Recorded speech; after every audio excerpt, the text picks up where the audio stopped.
ဘောလုံးသေးတော့ပါမလားဒီမိုင်းလိုက်နေတယ်ဆောင်းလာနေဆိုင်မှာရှမ်းဘောလေးကောင်းတယ်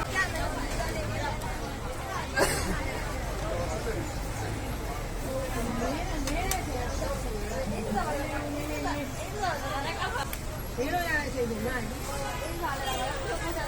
မနေ့ပိုင်းကငါလေးငါရမိသားစုဖုန်းဆက်နေတယ်လက်စပါလာပဲပြန်လက်ပါတော့ငါကမကြည့်တာတော့လေကျန်ပါလား